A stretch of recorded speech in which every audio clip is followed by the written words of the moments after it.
Only do we know about his adult years as a prophet, but we know about him as a child. We even know about the events that led up to his birth. We know about his mother, his brother, his sister, his father-in-law, his wife. We even know the very dowry, the mahr that he paid for marriage. Mentioned around 183 times in the book of Allah. This is none other than the Prophet of Allah, Musa alayhi salatu wasalam. And there are three descriptions that Allah Almighty gives to the Prophet of Allah, Musa, that were not given to any other prophet in the Quran. The first of them, Allah said about him, وَأَلْقَيْتُ عَلَيْكَ مَحَبَّةً مِّنِّي, I have cast the garment of love over you. The second unique description to Musa, where Allah said to him, وَلِتُصْنَعَ عَلَىٰ عَيْنِي, so that you will be nurtured under my eye. And the third unique description given to this Nabiyul Kareem, honorable prophet, is where Allah said about him, وَاصْطَنَعْتُكَ لِنَفْسِي, I have prepared you for myself, Allah said to him. When did Musa alayhi salam hear these words? He heard these words from Allah Jalla Jalaluhu during one of the loneliest periods in his life, when him and his wife were pushed to their physical limits, traveling the earth all by themselves with basic provisions, just enough to keep them alive. Lost for direction, they see a glimmer of light.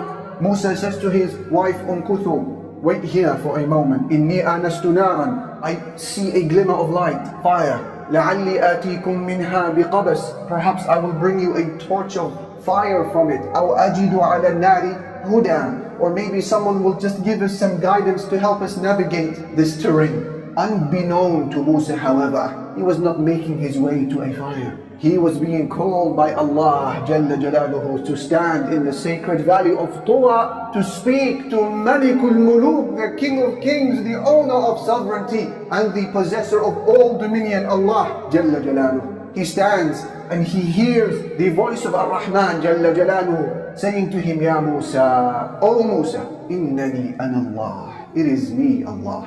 And now all of a sudden Musa alayhi salam receives closure, answers that he needed all throughout his life. He had suffered, and up until this moment he had no idea why all of this suffering came onto him. He was born as a male child, and in the law of the Pharaoh of Egypt, every male baby was worthy of execution. He was then separated from his mother at the age of suckling to be raised in a home that is not his. His sister would walk the bank and go to the palace of the Pharaoh and say, I know someone who can breastfeed this baby. And his mother would be reunited with Musa.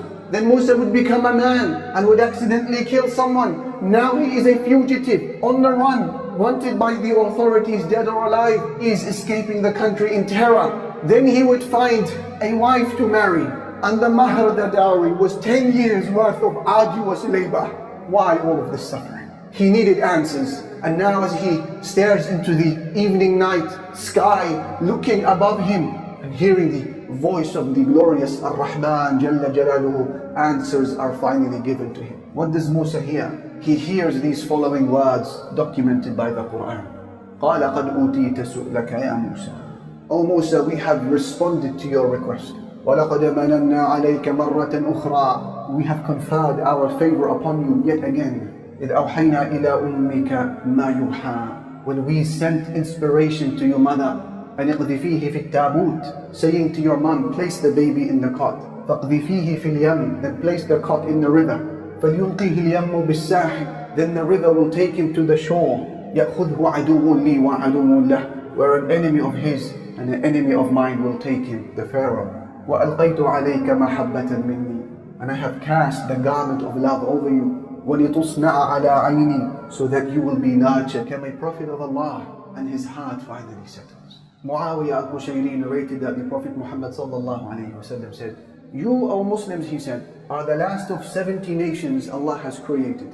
Yet in the eyes of Allah, you are the greatest and most noble of all of those nations. When you hear narrations like this that speaks of our virtue of Muslims, as Muslims, and how Allah loves us as an ummah, you can't help but say, how do we understand the battered nature of our ummah that is being beaten black and blue wherever you look? Wherever you turn to look at the anatomy of this nation, you see nothing but bruises, cuts, wounds, and hemorrhage.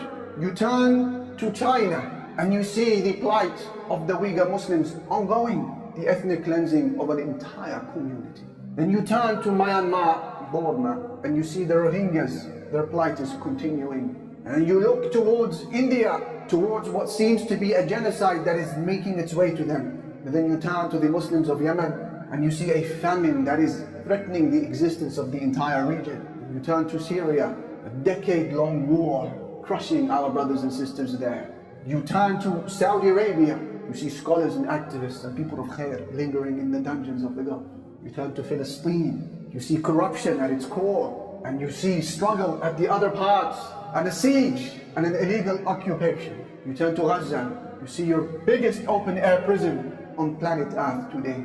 You turn to Al-Aqsa, and you see our third holiest site being desecrated before the eyes of the international community. Where is this favored nation? How is it that we are these people in the eyes of Allah Jalla Jalaluhu, yet wherever you look you see nothing but carnage and pain and suffering and blood? For those who ask how and why, the response is the same as what Musa received from his Lord when he wondered, why am I suffering? He was told, وَاصْطَنَعْتُكَ لِنَفْسِي, I am preparing you for myself.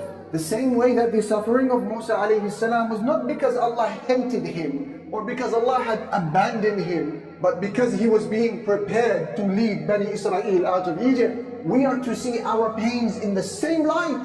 Allah has not hated us, nor has He abandoned us. مَا وَدَّعَكَ رَبُّكَ وَمَا قَلَى. These are preparatory events to allow the Muslims to take center stage and to lead humanity.